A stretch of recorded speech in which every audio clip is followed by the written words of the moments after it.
현재 시각 8시 24분 향해 갑니다. 지금 보시고 계신 머니쇼는 SBS BJ과 유튜브에서 실시간 시청이 가능합니다. 또 다양한 주식 정보 원하시는 분들은 카카오톡 채널에서 머니랩 검색하셔서 친구 추가하시기 바랍니다. 간밤 뉴욕 증시는 이제 추수감사절 휴장을 했고 네. 뭐 이 가운데 전후로 해서 좀 시장 분위기가 바뀌는가 싶었는데 어제 국내 증시는 약간 아쉬웠던 게 약간 뭐 뒷심이 좀 딸리는 모습이었죠. 네, 4천선. 장중에 뉴스 보면은 뭐 코스피 4천 회복 이런 뉴스 굉장히 많이 나왔는데 네. 좀 말이 무색하게 또 종가 보니까 좀 많이 윗꼬리 달고 내려온 상황이었어요. 3996도 아니고 3986이면은 네네네. 4천 회복은 좀 급했네, 그죠? 네, 예. 그래도 뭐라도 자꾸 이렇게 달아야 되니까. 아, 그렇죠. 예. 뭐 그렇지 4천 회복이 맞네. 돌파가 아니고 네네. 돌파는 이미 해봤고. 예. 요즘은 뭐 자꾸 강조합니다만 또 4천 들락날락 하는 표현이 제일 맞죠. 소장님 표현한 쌀이문, 예, 그렇죠. 딱 정확한 네. 것 같습니다. 어쨌거나 뭐 칠면조 효과를 해야 되나 추수감사절 효과를 해야 되나 미국도 칠면조 효과. 전반적으로 나쁘지 않네요. 네. 자 오늘은 오늘 누가 나오시나요? 저희 CMS증권 박상준 이사님 오늘 함께합니다. 예. 어서 오세요. 어서 오세요. 안녕하세요. 오랜만에 나오셨습니다. 예. 지금 출근 복장이세요, 우리 박 이사님. 아, 네, 오늘 저희 뭐 금요일은 캐주얼. 캐주얼. 데이고, 맞아요. 네. 확실히 금요일은 보면은 네, 미팅이 뭐 있지 않는 한은 그냥 좀 편하게 입고 가요. 아니 지금 어떻게 보내셨어요? 11월 한 달. 시장이 뭐 만만치는 않았던 한 달이었는데. 그렇죠. 11월이 정말 힘들었던 것 같아요. 네. 네. 뭐 이제 증시가 아무래도 변동도 좀 심하고 이제 유동성 뭐 저희가 마지막에 나온 게 11월 초였었던가 네. 했었던 것 같은데 그때부터 이제 문제가 됐었던 유동성이 좀 부족했던 문제가 증시에 계속 아직까지도 지금 작용을 좀 하는 것 같고 이번 주 들어서부터는 조금 풀리는 것 같기는 한데요. 사실 뭐 이제 유동성이 막 풀리느냐 요거에 대해서는 아직까지도 이제 조금 봐야 되는 면들이 있다 보니까 12월 한 달이 저희가 사실 연말 랠리도 있고 굉장히 중요한 시기인데 아직까지도 좀 불안한 마음은 있는 것 같기는 합니다. 네. 최근 미증시 분위기는 어떻게 판단하시나요? 요새는 아무래도 뭐 미국도 이제 기술주가 뭐 올해 이번 달 들어서 엄청나게 많이 맞아요. 조정받다 보니까 이제 바이오 헬스 쪽으로 자금 좀 많이 몰렸었던 것 같고요. 그리고 이번 주 들어서 지난주부터 해서는 조금 보여주는 특징이 아무래도 지금 아까도 말씀하신 블랙 프라이데이 이제 네네. 들어가기 시작을 하니까 이제 소매업체들 주가가 조금씩 올라가기는 맞아요. 하는데 사실 이게 뭐 블랙 프라이데이 전에 명확하게 드러났던 현상들이 최근 몇 년 동안 그렇게 명확하진 않았던 것 같아요. 뭐 그 당시 그 시즌에도 주가가 좋았던 면이 있었고 하다 보니까 근데 요새는 이제 주가가 전반적으로 빠지는 와중에 이제 소비주들이 조금 가다 보니까 네. 명확하게 좀 드러났는데 뭐 최근에 들어서 뭐 아베크롬비 앤 피치라든지 예. 뭐 갭이라든지 랄프 로렌이라든지 이런 패션 브랜드 같은 주식들이 최근에 이렇게 올해 들어서는 크게 각광받지 못했었는데 예. 요번 주 지난주부터 해서 실적들이 잘 나오면서 이제 주가가 조금 많이 올라가는 이런 모습들이 보이고 있는 것 같습니다. 뭐 소비주 말씀하셨는데 무슨 뭐 백화점 관련 주들이 막 백화점 주식들이 막 오르고 그러대요. 올라도 아무래도 많이 오르고. 예, 이게 뭐 아까도 말씀드렸듯이 평소에는 이렇게 명확하게 들어가지 않았었는데 예. 그냥 묻혀가는 게 있었는데 예. 이번에 이제 다른 게 상대적으로 빠지니까 다른 게 이제 빠지다 블랙 보니까. 프라이데이에 그 이제 연말 소비 시즌 시작되면서 그런 기대감들이 뭐 헬스케어로 방어주 비슷한 쪽으로 빠진 것도 있고 예. 이쪽으로 네. 좀 빠진 것도 있는 것 같습니다. 그러니까 다 같이 올라가면 좀 묻힐 텐데 그동안 올랐던 명확하지 기술주들이 조정을 받을 때 이런 이제 소매 관련주들이 올라가다 보니까 더 네. 이제 좀 부각이 되는 효과가 있다. 예. 아무래도 미국 이제 12월 달 연준 금리를 인하할 것이다라는 기대감이 이런 관련주들의 좀 온기를 불어넣었다 이런 평가도 있는 상황이잖아요. 그렇죠. 아무래도 그 12월 달부터 해서 예. 유동성이 그래도 조금 풀릴 것으로 예상을 하고 있는데 일단은 그 트리거가 됐던 것은 당연히 이제 12월 달에 금리 인상 할지 안 할지 모르겠다라고 했던 거였었고 뭐 연준의 이제 잔액도 금리 인하? 마찬가지고 금리 인하 예. 예, 인하에 대해서 할지 예. 안 할지 모르겠다라고 하다 보니까 이제 트리거가 됐던 거지만 네네. 실질적으로 연준이 이제 시장에 이제 그 투입할 수 있는 유동성은 상당히 많이 말라 있었던 상황이기도 하고요. 근데 이제 QT 종료에 대해서 이야기를 했지만 요거는 이제 12월 달부터 종료가 되는 거니까 그게 종료가 되면 실질적으로 유동성은 조금 이제 또 투입이 되지 않겠느냐라는 게 있었고요. 근데 이제 12월 달에 이제 10일이잖아요. 이제 네네. 연준에서 이제 발표하는 게 그때 지금 금리 인하 가능성을 시장에서 85%로 보고 있으니까 네. 인하는 뭐 당연히 하지 않겠냐라지만 지금 문제는 아무래도 또 1월 달인 것 같아요. 네. 1월 달에 대해서 또 매파적으로 이야기를 한다든지 뭐 이제 그 1월 달에는 동결하고 잠시 보겠다. 이제 연준이 보통 처음에 테스트로 내리거나 할 때 3번 정도씩은 한다라고 하잖아요. 지금 과거의 프랙티스를 네. 봤을 때. 네. 예. 그래서 이번에 12월 달이 3번째거든요. 그래서 1월 달에는 뭐 동결하겠다라든지 이런 매파적인 발언이 나온다고 하면 또 어떻게 시장이 반응할지 모르겠고. 또 12월 달에 지금 뭐 그 관세 관련돼서 뭐 이제 그 대법원에서 나오는 것들도 12월 말 정도에 나오지 않을까 싶은데 뭐 그런 것도 있고 하다 보니까 지금 유동성이 풀린다라는 기대감은 분명히 있는 것 같기는 한데 네. 이런 이제 좀 장애물들은 있는 것 같다. 이렇게 볼 수 있을 것 같아요. 미국 유동성은 그렇다 치고 우리나라 유동성은요. 우리 국내 유동성은 어떻게 보세요? 어제 금통위에서는 뭐 금리 동결했는데 분위기 보니까 뭐 앞으로 계속 동결 기조가 좀 이어질 것 같은데요. 그렇죠. 우리나라도 네. 사실 뭐 미국에 선제적으로 좀 반응하기에는 지금 좀 쉽지 않다 보니까 동결 기조가 좀 이어질 것으로 좀 예상이 돼서 아무래도 뭐 그런 측면에서 봤을 때는 이제 지금 원화 같은 경우에도 상당히 약세이다가 뭐 최근에 뭐 좀 개입 같은 것도 있었던 것 같지만 네. 최근에 조금씩 강세로 돌아서는 것도 보고 하면 우리나라 유동성에도 뭐 그닥 나쁘지는 않은 그런 소식인 것 같기는 합니다. 지금 어제 뭐 이창용 총재도 결국 그동안에 이렇게 정부 측에서 얘기하던 해외 투자가 급증해서 환율이 좀 오른다 하는 쪽에 뭐 동조하는 발언을 했고요. 이창용 총재도. 또 구윤철 부총리는 또 그런 얘기도 했지 않습니까? 세제 측면에서 미국 투자자들 양도소득세 세율을 좀 높일 수도 있겠다 뭐 이렇게 했다가 여론이 안 좋으니까 그냥 뭐 검토한다로 살짝 물러서는 모습인데 그런 어떤 흐름에 대해서 여의도의 뭐 투자자들 분위기는 어떻습니까? 근데 이게 반응이. 그 아무래도 그건 조금 안 좋은 선택인 것 같아요. 왜냐하면 이제 네. 그 양도소득세가 22%인데 이게 이제 250만 원 이상 나면은 22% 징수를 네. 하는 거거든요. 예. 근데 이게 사실 조금 과거에 뭐 이제 외화 유출이라든지 뭐 이런 게 있다 보니까 뭐 이제 좀 그 매매를 하는 사람들 입장에서는 이거에 대한 불만이 굉장히 많아요. 저도 이제 제가 이제 해외 주식 쪽을 한 예. 10년 넘게 담당하다 예. 보니까 개인 고객분들 만나면 이런 거에 대해서 불만을 제가 듣거든요. 뭐 제가 어떻게 할 수 없는 건데. 박 이사께서 욕을 들으시겠네요. 그렇죠. 그러니까 이게 뭐냐면 예. 문제는 뭐냐면 오히려 개선을 해도 안 될까 말까. 그러니까 뭐냐면 지금 연간으로 끊잖아요. 이거 22%를. 근데 이게 상당히 문제되는 게 뭐냐면 연간으로 해서 올해가 증시가 좋았다. 근데 양도소득세는 다음 해 5월 달에 되거든요. 그렇죠. 근데 그 5월 달에 꼭 증시가 좋다는 보장은 없어요. 예. 그러니까 양도소득세를 낼 때 내 지금 잔고가 마이너스인 경우가 왕왕 존재를 합니다. 예, 그럴 수가 예. 있겠네요. 그러면 그 내는 사람 입장에서 되게 기분이 안 좋거든요. 안 그러니까 좋죠. 이거를 뭐 5년으로 하든 예. 뭐 이런 식으로 하는 것들이 필요한 상황인데 오히려 이거를 양도소득세 뭔가 이 스무딩이 필요한데. 맞습니다. 예. 근데 이거를 양도소득 세율을 높인다고 하면 이건 좀 징벌적인 과세가 될 가능성이 굉장히 많고 그리고 뭐 이제 아까 말씀하셨듯이 해외 주식 투자가 늘어나서 이제 뭐 그 현에 미치는 영향이 굉장히 크다.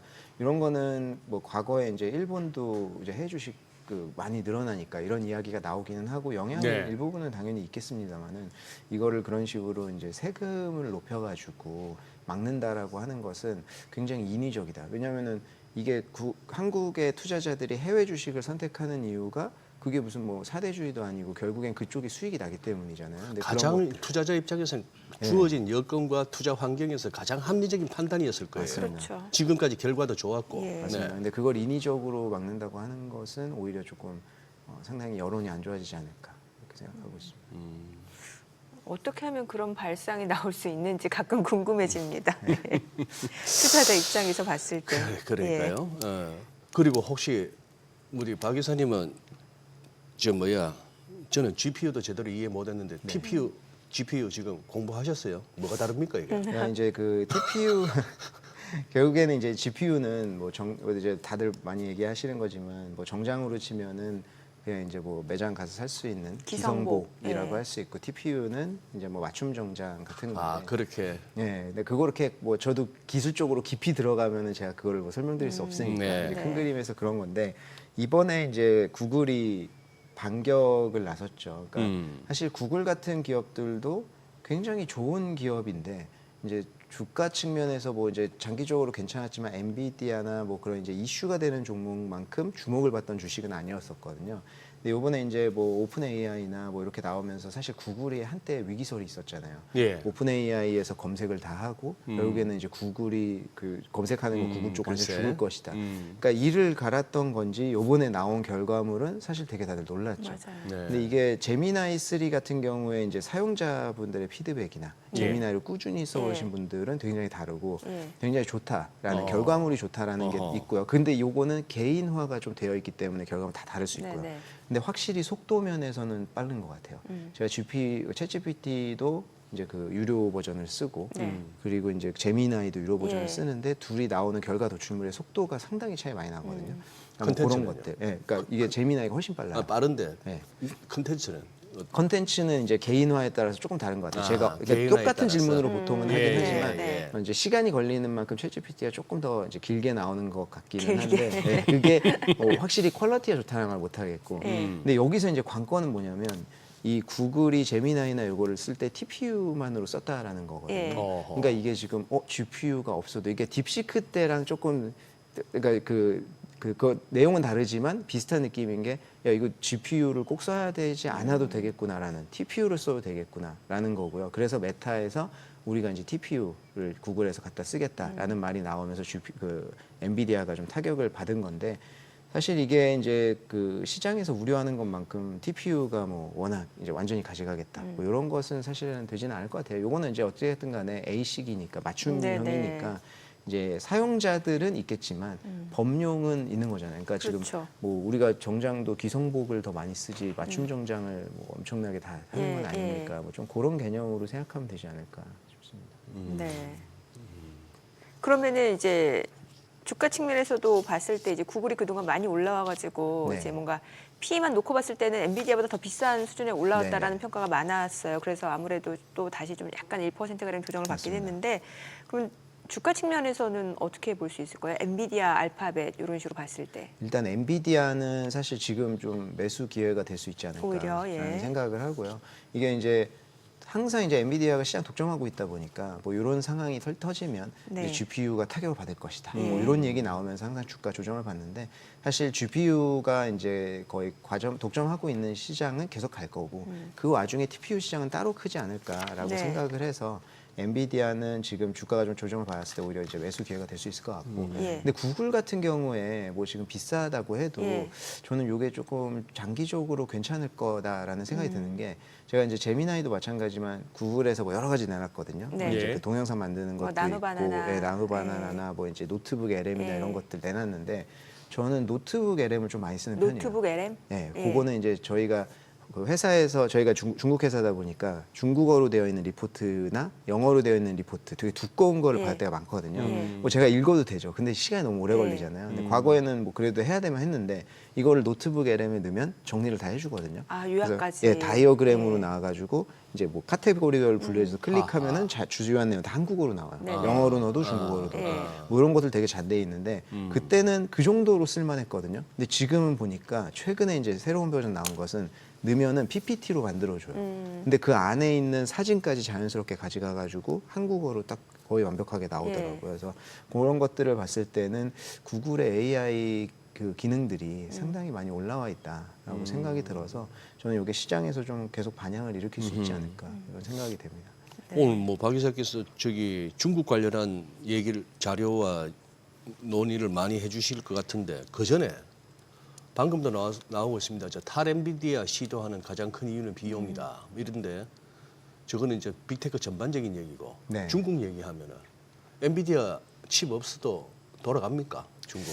그게 이제 예. 중국에서 자꾸 이제 그런 이야기를 하죠. 뭐 예. 이제 쓰지 마라 뭐 예, 이런 예. 이야기를 하는데 그게 이제 그 엔비디아 칩이 없어도 살 수 있다, 우리가 독립할 수 있다라는 측면이 아니라 네. 오히려 어찌 보면은 이제 엔비디아에 대한 수요가 너무 많이 증가하는 것들에 대한 경계가 조금 더 있지 않을까 저는 이렇게 생각이 들거든요. 그러니까 지금 중국에서 계속 이제 뭐 반도체 자립을 위해서 본인들의 기술 발전을 하고 그런 것들이 나오고 있기는 하지만 사실은 아직까지는 엔비디아 GPU가 필요한 상황이거든요. 네. 그렇다 보니까 이제 뭐 틱톡이라든지 요번에 이제 바이트댄스에도 그런 이제 권유를 했었고 그래서 그래서 사용을 좀 안 해줬으면 좋겠다라는 이야기를 하는데 이게 우리가 지금 그거 없어도 살 수 있다라는 것보다는 아무래도 이제 과도하게 그쪽에 의존하는 거에 대한 어떤 경계감 이런 표현이라고 좀 볼 수 있을 것 같아요. 그래서 지금 사실 그런 뉴스가 나오는 반면에 또 네. 뒤로는 엄청나게 엔비디아 칩이 많이 뭐 밀수되고 있다고 이런 이야기들도 많이 나오거든요. 그러니까 예. 수요가 오히려 좀 너무 많다라는 반증이 아닐까 저는 이렇게 생각하고 있습니다. 네.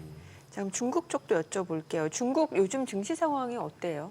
요새 이제 네. 그 미중 정상회담 하기 전까지 괜찮았다가 네. 미중 정상회담 한 이후로 지난주 정도까지 해서 중국 증시도 되게 부진했었어요. 그래서 기술주 위주로 많이 조정을 받았었고, 네. 네. 그러니까 올해 이제 중국 증시의 상승 요인이 됐었던 여러 가지가 이제 조금 약해지면서 그러니까 새로 나올 것들이 좀 없어졌었죠. 그러면서 이제 증시가 조금 약했었는데 이제 최근에 중국의 빅테크 기업들이 실적 발표를 조금씩 하면서 네. 이제 빅테크 기업들의 실적이 괜찮게 나오고 있거든요. 그러면서 최근에 이제 기술주 위주로 다시 한번 예. 좀 상승을 하고 있는 상황입니다.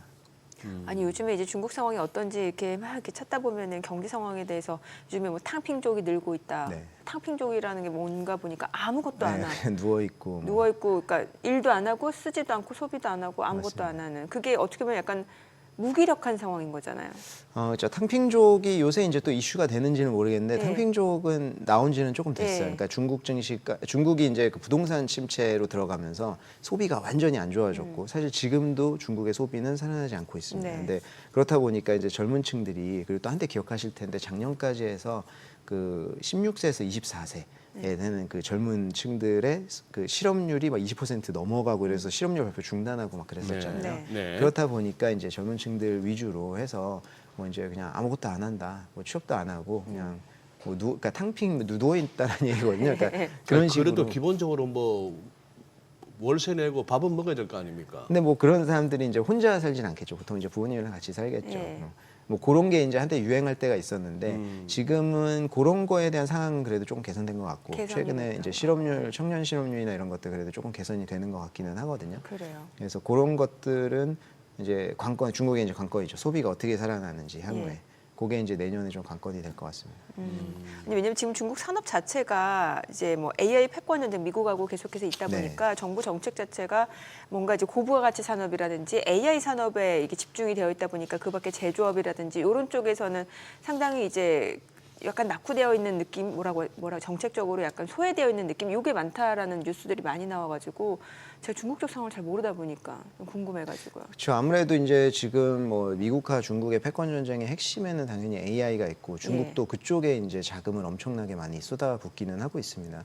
근데 이제 제조업이 이제 그 아무래도 AI 쪽이라고 해서 데이터 센터 이쪽만 예. 계속 이제 돈을 넣기보다는 제조업 자체도 첨단 제조업으로 이제 좀 끌어올리려고 첨단 하는. 제조업. 그러니까 자동화, 예. 이제 로봇 자동화라든지 이제 그 공장 자동화라든지 이런 쪽으로 많이 업그레이드를 하려고 하고 있기는 하거든요. 그래서 이제 과거에 우리가 뭐 중국하면 저가형 상품 해가지고 굉장히 싸지만 질이 안 좋았던 상품 위주로 됐던 시장에서 지금은 이제 뭐 제품이 조금 좋아지고 가격도 어느 정도 수용 가능하지만 제품이 좋아지는 이런 상황으로 좀 업그레이드 되고 있는 상황이다. 네. 이렇게 좀 볼 수 있을 것 같아요.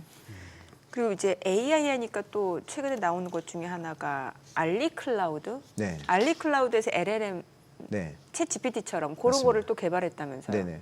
그 지금 올해 4월에 이제 그 딥시크가 나온 이후에 예. 뭐 알리바바 여기저기 할 거 없이 뭐 다 이제 그 LLM 내놨거든요. 네. 근데 최근에는 이제 그 Q1이라고 이제 알리바바에서도 꾸준히 내놓고 있었던 이제 그 LLM이 최근에 이제 그 뭐 굉장히 많이 이제 그 관심을 좀 많이 받고 있고 네. 지금 중국도 LLM 나와 있는 것도 굉장히 많아요. 예. 근데 이제 조금 다른 것은 요거는 이제 그 다 전체한테 오픈을 해놨습니다. 그래서 성능 면에서는 뭐 이제 굉장히 괜찮다라는 평이 있는데 그 데이터가 조금 아웃데이트 되어 있는 건 있어요. 왜냐하면 다 무료니까. 그러니까 유료 서비스 자체가 없거든요, 아직. 그렇다 보니까 다 이제 무료시구나. 네, 맞습니다. 성능 면에서는 뭐 괜찮은데 이제 정보는 조금 옛날 정보이다. 이런 예. 평은 있습니다. 아니 저기 박 이사께서 최근에 뭐 중국 증시를 두고 유동성 장세의 시작이라고 네, 언급하신 맞습니다. 적이 있으세요? 맞습니다. 그러니까 지금 중국이 이제 네. 증시에 있어서 되게 중요한 국면 중에 하나가 예. 결국에는 이제 그 유동성이 이제 풀리고 있다라는 건데 지금 유동성 측면에서 이제 중국은 결국에 두 가지로 볼 수 있을 것 같거든요. 이제 큰 틀에서는 국가에서 풀리는 유동성이 있을 것 같고 네. 이제 하나는 개인들이 이제 참여를 하면서 풀리는 유동성이 있을 것 같은데 이제 국가 쪽에서는 이제 중국이 매 5년마다 당 대회를 하거든요. 이번에 사중전에 했죠. 맞습니다. 예. 그리고 21차 당 대회가 2027년에 있어요. 그러니까 이제 매 5년마다 당 대회를 네. 하는데 이때 이제 주석이 나와가지고 자 앞에 5년 동안 저는 이런 거 했습니다라는 이제 자기의 이제 공적을 취하하고 향후 5년 동안에 저희는 이렇게 해서 이끌어가겠습니다라고 하는 것들 이야기하는 자리거든요. 그러니까 이제 당 대회가 되게 중요해요. 그래서 네. 그 당시에는 이제 그 증시도 굉장히 좋아야 되고 뭐 경기도 좋아야 되고 그렇잖아요. 그런 거 발표하는데 내가 5년 동안 이런 거 했습니다 하는데 증시 폭락하고 있고 이러면 상대적으로 말이 안 되니까. 모양 빠지죠. 예, 그렇다 네. 보니까 이제 당 대회 때 나와서 할 때 이제 경제상이 되게 중요하거든요. 네. 그렇다 보니까 이제 2년 전부터 유동성을 풀기 시작합니다. 유동성이라는 게 뭐 네. 그냥 지금 푼다고 해서 다음 달에 효과를 보는 게 아니다 보니까 아. 이제 그 당 대회 하기 2년 전부터 유동성을 지금까지 과거에 계속 풀어왔었고요. 네. 그 유동성이 풀릴 때마다 증시는 당연히 영향을 받았었고. 그래서 올해가 이제 2025년이니까 이제 당 대회 2년 전이었었잖아요. 이제 내년 가면은 1년 남은 거고. 그렇다 보니까 올해부터 유동성 풀리는 게 이제 실질적으로 숫자에 찍혔는데 이제 M1 증가율이 마이너스로 계속 가다가 올해 플러스로 전환했습니다. 그래서 이제 국가 측면에서는 내년까지도 유동성은 계속 풀릴 거다. 이렇게 좀 보고 있고요. 그리고 M1 증가율이라면 바로 그냥 바로 이제 요구불예금 같은 거죠. 현금화 시킬 수 있는 거. 예. 그래서 그런 것 아니면 아예 좀 더 그거 하게 봐서 그냥 그쪽은 어떻게 됩니까? 뭐 인민은행 우리는 한국은행이고 조폐공사 거기는 실제 돈 찍는 거는 조폐공사고 네, 인민은 돈 찍는다고 보면 되나요? 인민은행이죠. 네. M1이 증가한다는 얘기는 그렇게 봐도 되나요? 그렇죠. 결국 기본적으로 보는 그렇죠. 이제 통화를 뭐 늘린다. 어떤 방식이 됐든 국채 발행이 됐든 뭐 이런 식으로 해서 이제 유동성이 풀린다라고 네. 봐야겠죠. 그리고 이제 개인들 입장에서는 이제 개인 투자자들이 아직까지도 중국 증시에 본격적으로 뛰어들어지는 않았다. 저희는 이렇게 좀 보고 있는데 이제 그 개인 투자자들 입장에서 이제 우리가 투자를 할 수 있는, 그러니까 저축을 하거나 이제 부를 축적할 수 있는 수단이 부동산이나 아니면은 이제 주식 투자라든지 이런 여러 가지 투자가 있을 거고 그 다음에 이제 뭐 저축 같은 것들이 있잖아요. 근데 이제 중국 같은 경우에는 지금 개인 투자자들이 투자할 수 있는 어떤 매력적인 상품이 없습니다. 부동산에 대해서는 다들 아시겠지만 굉장히 이제 부진한 지 오래됐고 그리고 이제 은행 같은 경우에는 공상은행 기준으로 봐도 1년 예금 예금 수익률이 0.95%예요. 3년은 1.25%. 그러니까 굉장히 매력적이지 않고 이것도 계속 떨어지는 상황이고요. 근데 이제 그 주식 투자를 하려고 하다 보니까 작년 9월까지만 해도 중국은 주식 시장이 굉장히 안 좋았습니다. 한 3년 정도. 네. 그렇다 보니까 개인 투자자들이 투자할 데가 없어가지고 결국에는 이제 울며 겨자 먹기로 저축만 좀 했던 상황인데요.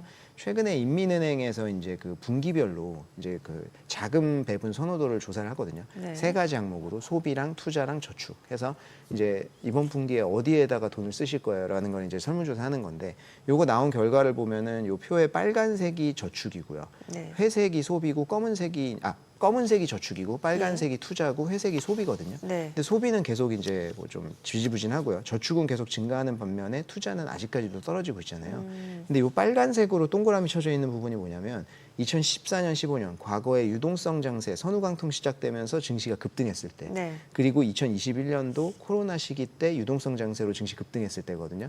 그때 보면은 투자에 대한 선호도가 갑자기 반등하는 것을 좀 볼 수 있습니다. 아, 약간 빨간색 그래프가 네, 위로 올라가잖아요. 예. 근데 지금은 아직까지 보면 그런 시기는 아니에요. 그래서 개인 투자자들도 이제 유동성은 엄청나게 풍부한데 아직까지 증시에 본격적으로 뛰어들지는 않았다. 이렇게 보고 있어서 국가 측면에서 유동성 이제 돈이 좀 많이 풀리고 있고요. 개인들은 돈은 많은데 증시로 아직 본격적으로 뛰어들지는 않았고 그래서 이제 유동성 장세가 펼쳐지는 어떤 초입에 있지 않나 이렇게 판단을 하는 거죠. 그럼 이게 뭔가 중국 증시가 좀 본격적으로 조금 추세 자체가 우상향으로 좀 확인이 된다라고 하면 그때 그럼 돼서 본격적으로 더 들어올 수 더 있다라는 유동성이- 것을 볼 수 있죠. 이게 또 예상해 볼 수 있는 측면이죠. 그러게요. 근데 요즘에 중국은 디플레이션이 문제가 된다면서요. 네, 맞습니다. 예. 지금 뭐 사실 전 세계적으로 지금 다 인플레이션 문제인데 중국은 지금 디플레이션을 네. 계속 겪고 있고 이제 뭐 지금 뭐 CPI나 PPI가 올라오지 않고 소비도 살아나지 않고 있다 보니까 이게 네. 이제 굉장히 힘든 상황인데 지금 중국 증시가 중장기로 오르기 위해서는 결국에는 이제 디플레이션 해소 요게 이제 가장 중요할 것 같고요. 그래서 지금 PPI를 올리려고 이제 생산자 물가 지수를 올리려고 많이 노력을 하고 있습니다. 근데 생산자 물가 지수를 올리기가 굉장히 힘든 게 뭐 저희가 뭐 단적으로 이제 과잉 공급이 굉장히 심하잖아요. 중국 쪽에서. 그래서 이게 뭐 수요가 둔화돼서 디플레이션 압력이에요? 공급이 과잉이래. 둘 다라고 좀 볼 수 있을 것 둘 같아요. 다. 수요 측면에서도 지금 전 세계, 그러니까 중국 쪽에서 소비나 이런 것도 굉장히 줄어가고 있는 네. 상황인데 공급 쪽에서는 중국 기업들이 이제 본인들이 생존을 해야 되니까 공급을 엄청 만들어서 전 세계로 뿌렸잖아요. 그래서 작년까지 저희가 좀 이슈가 됐었던 것들 생각해 보면 뭐 태양광도 있고 네. 뭐 태무나 뭐 이런 것들도 있고 결국에 중국에서 찍어서 엄청나게 밖으로 뿌리는 것들이 네. 산업 생태계를 망친다 뭐 이런 이야기들 많았었는데 예. 그래서 중국에서 그런 것들이 많이 나오다 보니까 자기네들끼리 경쟁하면서도 계속 이제 디플레이션이 약화되는 이런 상황들이 발생하다 보니까 중국에서 이제 올해 내생 경쟁 방지라는 걸 내놔가지고 이제 과도한 경쟁을 방지하는 것들을 내놨거든요. 네. 그 중에 대표적으로 예를 들 수 있는 게 태양광 산업이라고 할 수 있는데 예. 태양광이 중국이 완전히 잠식했잖아요, 전 세계적으로. 근데 이게 엄청나게 저가로 공세를 하면서 했던 건데 네. 이게 중국도 결국에는 우리가 뭐 사회주의 국가이니까 뭐 국가에서 시켜서 한다 뭐 이렇게 생각할 수도 있지만 자기네들끼리 경쟁이 처음에 되게 심하거든요. 국내에서 그 경쟁을 뚫고 나오다 보니까 뭐 폴리실리콘 가격 경쟁부터 해서 입찰도 막 최저가로 엄청 내려가고 이런 문제들이 발생하는 거예요.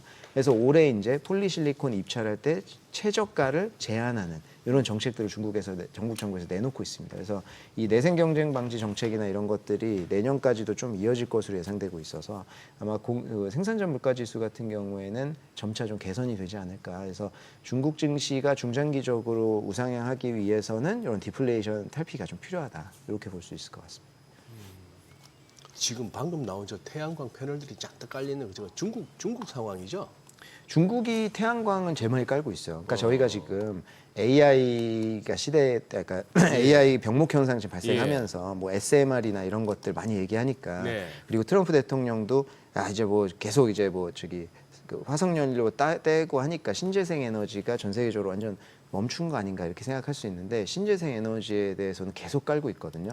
특히 지금 중국 같은 경우에는 뭐 2023년도에는 230기가와트인가 아마 설치한 걸로 제가 알고 있거든요. 231기가와트인가. 근데 이게 그 당시에 미국이 누적으로 전체 깔려 있는 게 175기가와트밖에 안 됐었어요. 근데 중국이 한 해에 그거를 그냥 깐 거예요. 그래서 중국은 계속 지금 태양광을 좀 깔고 있고 그리고 아까 보신 것처럼 면적이 굉장히 넓잖아요. 예. 근데 저게 태양광 기술이 이제 좀 과거의 기술이어서 그렇거든요. 그러니까 뭐 이제 좀 앞으로 가면 뭐 단결정이냐 다결정 같은 게 있고 결국에는 이제 다결정으로 가면은 다결정 폴리실리콘으로 가면은 효율이 떨어져요. 대신 싸죠.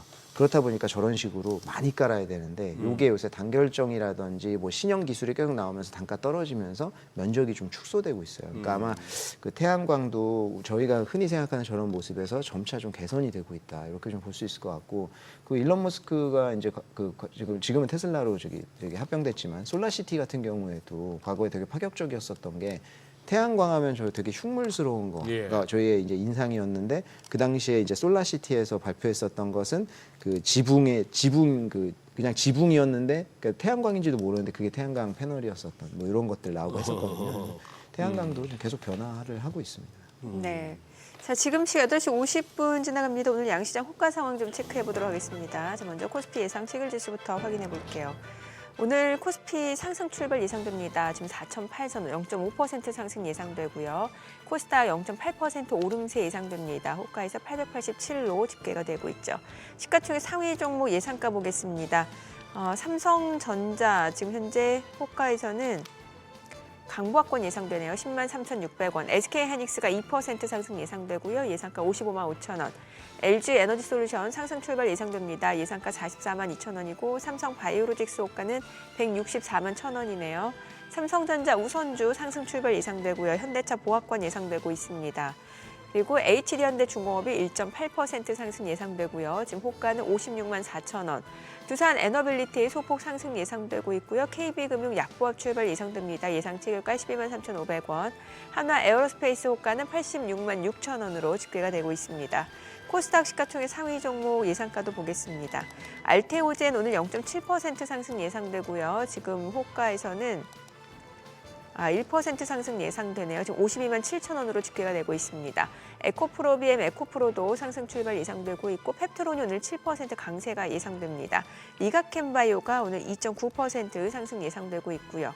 레인보 로보틱스도 역시 지금 호가는 38만 9,500원으로 집계가 되고 있고 리노공업은 소폭 하락 출발 예상되고 있습니다. 자, 이제 개장까지 한 7분가량 남았는데 오늘 호가 분위기만 놓고 봤을 때는 코스닥 쪽 흐름이 조금 더 탄력적이지 않을까라는 생각이 드네요. 예. 아까도 뭐 소개가 네. 됐었잖아요. 저 장현직 캐스터가 뭐 이제 또 코스닥 쪽을 조금 더 뭐 띄울 듯한 그런 어떤 정책 방향성이 약간 보이는데 그렇다면 또 한번 우리가 맨날 코스피 5천만 얘기했지 코스닥 얘기는 안 했는데 이제 네. 코스닥도 같이 할 모양이네요.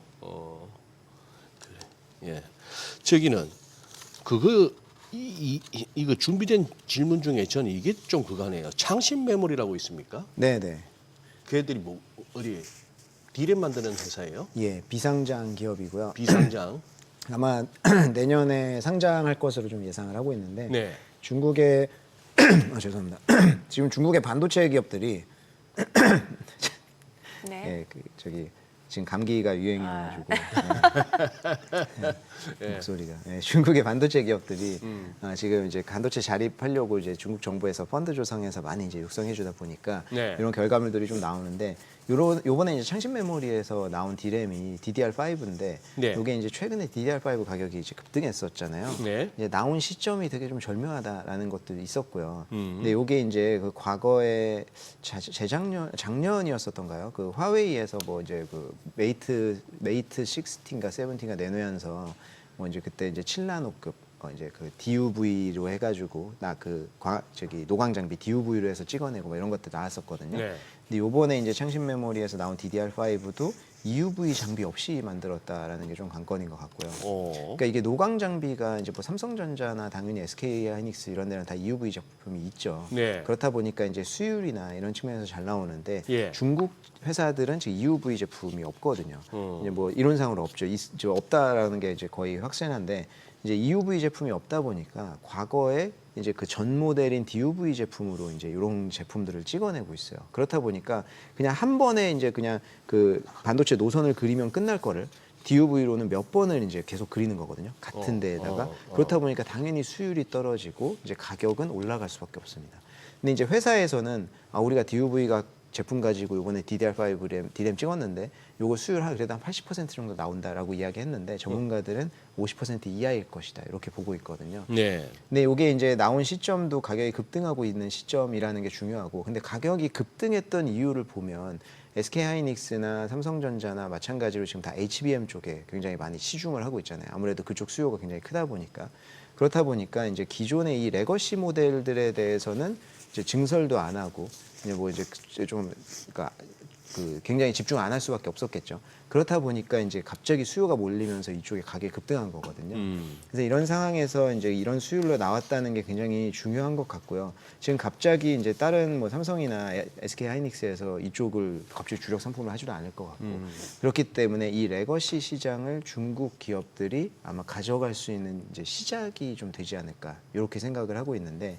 요번에 창신 메모리에서 내놓은 이제 그 디램 같은 경우, 이 DDR5 같은 경우에도 이제 연 20만 장씩은 좀 나올 수 있을 것이다. 이렇게 이제 본인들이 이야기를 하거든요. 네. 근데 그러니까 월 20만 장씩. 월 20만 장씩 나오면 글로벌 시장 점유율이 8에서 10% 정도 돼요.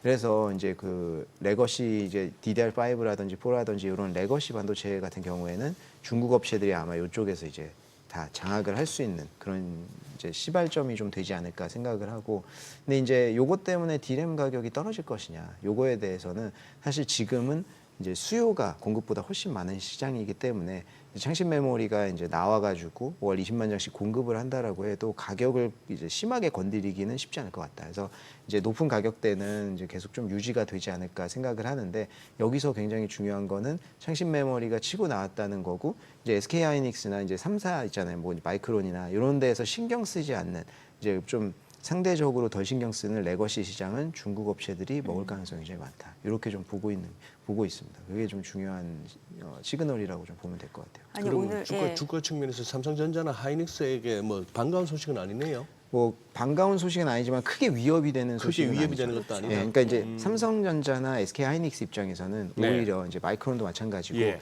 HBM 같은 프리미엄 시장 쪽으로 완전히 이제 치중하는 이런 이제 양극화가 나오겠죠. 그러니까 이 그 메모리 3사는 이제 그 프리미엄 쪽으로 완전히 가고 이제 그 레거시 쪽은 중국 업체들이 들어와서 이제 장악을 하는. 그러니까 이게 사실 좀 모양새가 좀 다 비슷한 것 같아요. 그러니까 중국하고 끼는 어떤 산업들은 다 지금 비슷한 흐름으로 아, 변하고 있는데 예. 전기 자동차도 그랬잖아요. 그렇죠. 테슬라나 이런 이제 프리미엄 시장을 가져가고 이제 거기 여기 보급형. 보급형을 예. 나오다가 프리미엄 쪽으로 조금씩 올라오고 네. 지금 로봇도 좀 비슷한 현상인데 네. 그러니까 중국이 지금 치고 들어오면서 다 그렇게 이제 산업이 재편된다라고 보면 될 것 같습니다.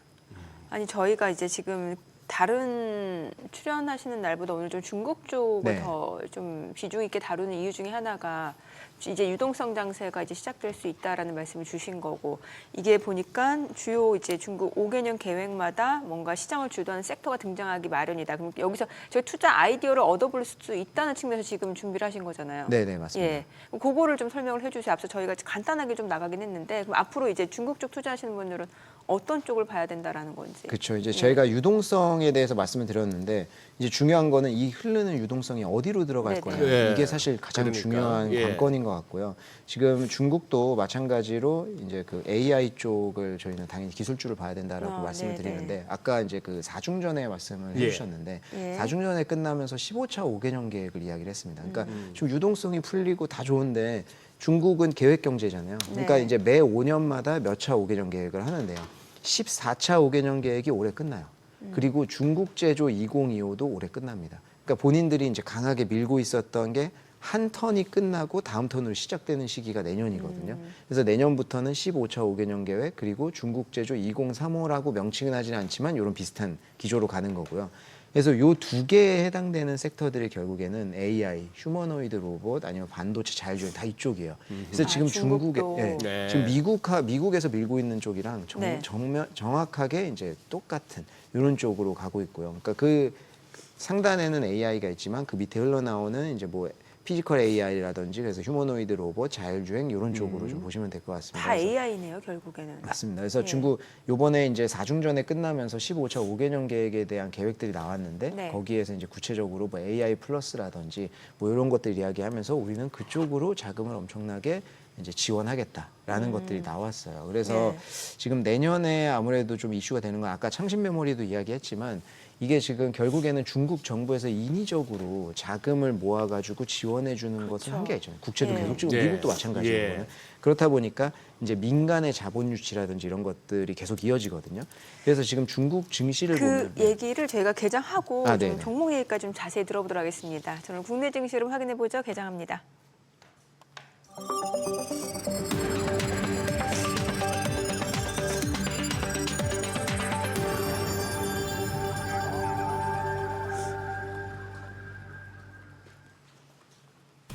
(11월 28일) 금요일 국내 증시 개장했습니다. 이제 간밤 미국 증시는 추수감사절 휴장한 상황이고 오늘 밤에는 이제 개장하고 조기 폐장을 하게 되고 이 가운데 어제 국내 증시 이제 코스피 좀 장중에 4천선 회복하는가 싶더니 윗골이 달고 좀 내려오는 상황이었습니다. 연말 산타랠리 기대감은 높습니다만 조금 경계성 매물들도 여전히 나오고 있는 상황입니다.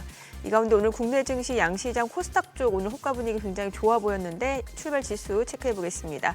코스피가 지금 0.2% 올라갑니다. 3,995, 코스닥은 0.9%, 1% 가까이 올라가네요. 889, 1%대 상승세입니다.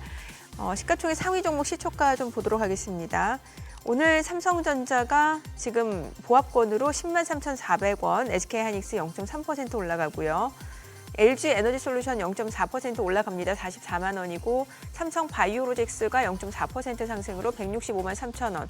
삼성전자 우선주 강보합권이고요. 현대차도 보합권 26만 2천 원. 두산에너빌리티 약보합으로 7만 7,500원이고 HD현대 중공업 상승합니다. 55만 6천 원. KB금융도 올라갑니다. 12만 4천 원이고요. 기아도 소폭 상승으로 11만 4,300원에 거래되고 있습니다. 일단은 지금 시초가 자체는 대형주 같은 경우는 약간 탄력성이 좀 둔화되고 있는 모습이고요. 반면에 알테오젠 오늘 지금 1.9%, 2% 올라갑니다. 53만 1,000원이네요. 에코프로 BM도 3% 상승, 15만 1,500원. 에코프로도 2.6% 상승으로 8만 4,100원이고요. ABL 바이오도 2% 올라갑니다. 17만 8,800원. 레인보우 로보틱스도 상승합니다. 39만 1,500원이고 리가캠 바이오도 1.8% 올라갑니다. 지금 현재 18만 3,700원, 펩트로는 보합이고 HLB가 1% 올라가고요. 코오롱 티슈진이 6% 강세입니다. 7만 3,200원이고요. 리노공업은 보합권 흐름 보여주고 있습니다.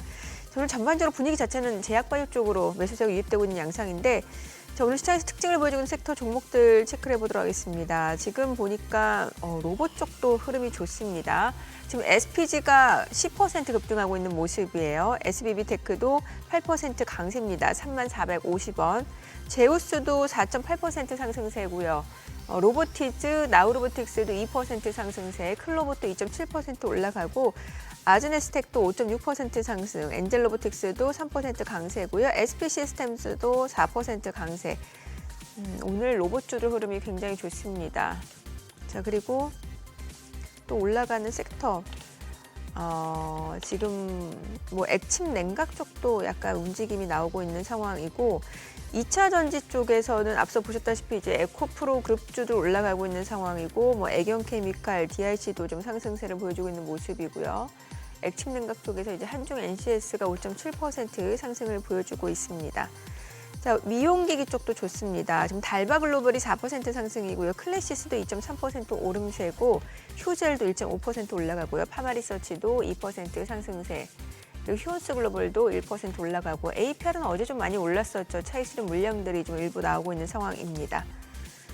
자, 그리고 오늘은 뭐 바이오 쪽도 좋고 리튬 쪽도 좋고 그렇습니다. 수급 상황 좀 체크를 해볼게요. 오늘 유가증권 시장에서는 개인 투자자가 1,557억 원 순매수고요. 외국인과 기관은 각각 1,331억 원, 252억 원 매도 우위를 나타내고 있습니다. 코스닥에서는 기관이 삽니다. 131억 원 순매수, 개인과 외국인은 각각 42억 원, 34억 원 매도 우위를 나타내고 있습니다. 환율 체크하겠습니다. 달러 환율 오늘 2원 40전 하락한 1,460원 50전에 개장이 됐습니다. 오늘 확실히 뭐 로봇 흐름 좋고 2차전지 좋다 보니까 바이오 쪽도 그렇고요. 지금 코스닥이 흐름이 좋습니다. 아침에 그런 짧은 그것도 얼마든지 우리가 그걸 해야죠. 당분간은 코스닥이다. 네. 벤치에서 사인 나오지 않습니까? 어떻게 할 건지는 이제 차근차근 봐야 되겠지만 일단 보기 전에 그러면 오늘은 뭐 포트 중에서 코스피 종목 중에 좀 줄이고 코스닥 중에 뭐 하나 이렇게 개장초 양봉 바짝바짝 보이는 건 이제 일단 달라들어야죠. 뭐. 근데 개인들은 또 지금 오늘 코스닥 대형주들 빠지니까 또 순매수에 나서고 있어요. 코스닥이 뭐라고요? 코스피 코스피? 대형주 순매수에 나서고 있는 모습이에요. 확실하게. 그러니. 예. 자, 뭐 일단 미국 장이 뭐 그거 했으니까 고만고만하게 가기는 갈 것 같은데 일본도 크게 뭐 움직이진 않는 모습으로 시작하고 중국 얘기 아까 하시던가. 그 중국도 AI 쪽 주목을 해야 된다. 네. 예.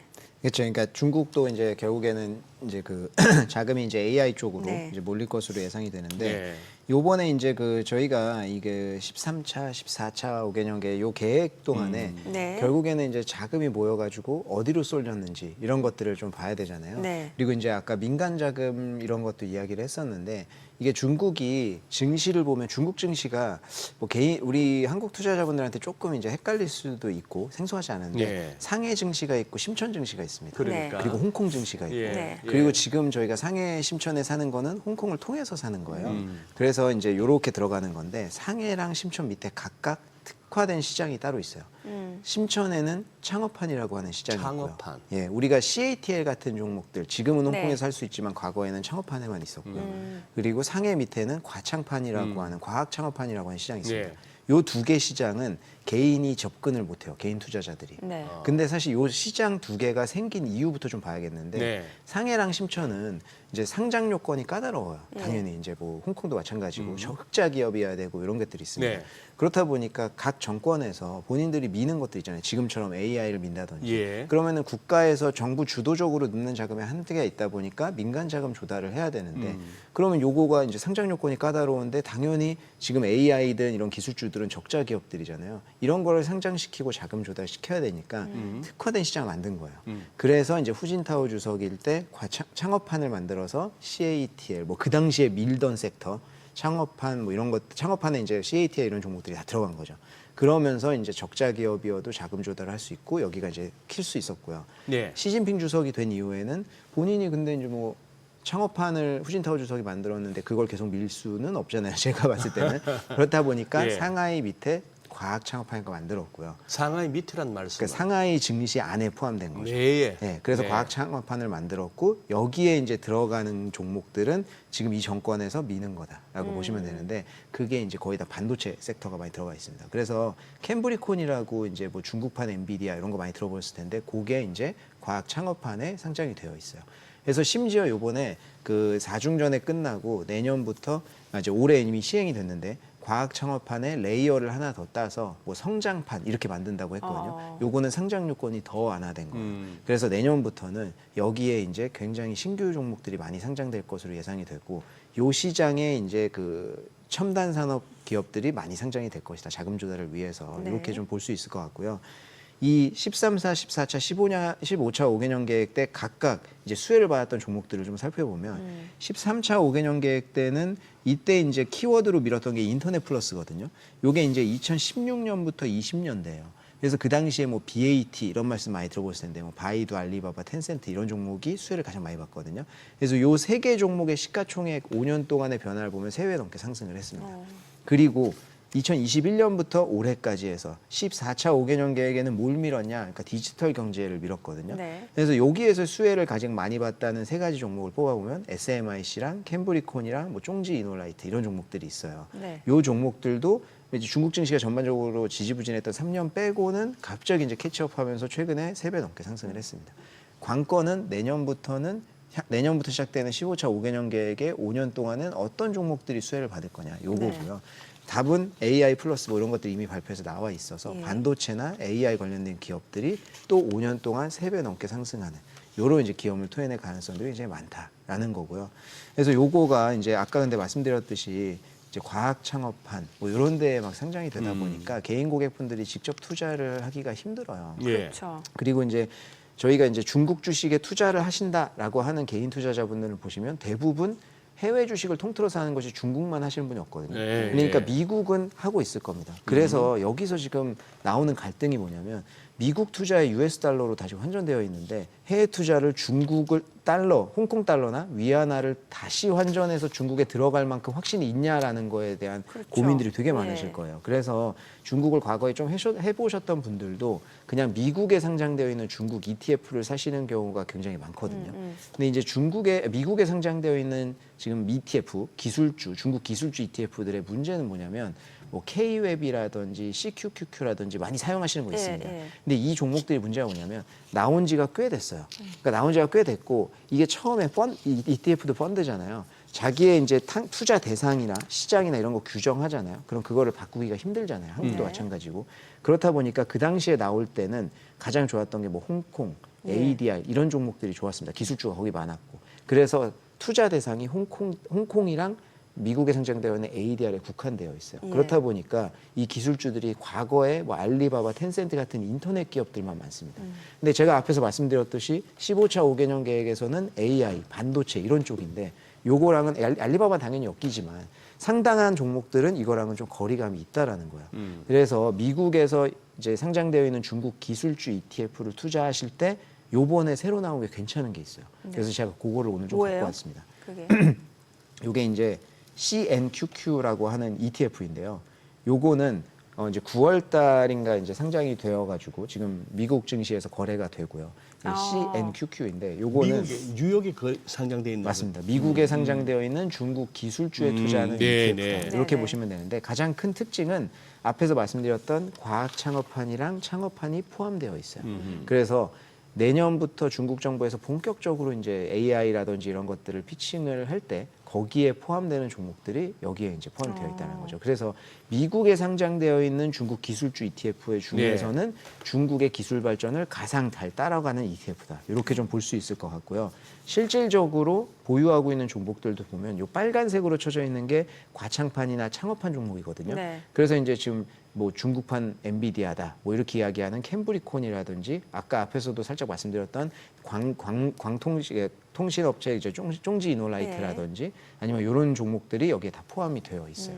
그리고 이제 나우라 테크놀로지는 이제 그 반도체 식각 장비 업체이거든요. 이런 업체들도 들어가 있습니다. 그래서 그 중국을 뭐 기술주 내년부터 제가 앞에서 이제 쭉 말씀드렸듯이 유동성이 풀리고 그 유동성이 이제 AI라든지 기술주로 들어갈 거기 때문에 내년에도 중국 증시는 기술주가 좋을 것인데 네. 과연 여기서 선정해서 어떤 기술주이냐라고 하면은 명확하게는 반도체라든지 이런 쪽인데 요거는 중국 본토의 과학창판, 창업판에 이제 그 상장이 많이 된다. 근데 요거는 개인 고객분들이 직접 투자하기가 힘드니까 간접적으로 투자를 할 때 이제 CNQQ라는 ETF를 사용을 하면 미국에 투자하시는 분들도 US 달러를 굳이 환전할 필요 없이 그러니까요. 이제 일부의 포트폴리오의 일부로 가져갈 수 있기 때문에 저는 이게 굉장히 이제 편하게 좀 사용할 수 있을 것 같아서 제가 또 ETF가 여러 개가 있거든요. 네. 그 중에서 요게 이제 조금 편하게 사용하실 수 있을 것 같습니다. 그러네요. 뭔가 중국 투자라고 하면은 약간 뭐 환전 이슈라든지 아니면 중국 경제에서 잘 모르는 상황에서 뭔가 약간 불안한 점들이 있는데 맞습니다. 이런 식으로 나스닥에 상장되는 ETF 투자 방법이 또 있다라는 거 알려주셨고, 예. 그러네요. 또 제가 좀 찾아보니까 이게 중국 관련해서 투자 쪽 하면 이제 뭔가 나라에서 정책적으로 좀 지원해주는 섹터를 네. 봐야 된다라고 하는데 보니까 저공 경제라는 게 있어요.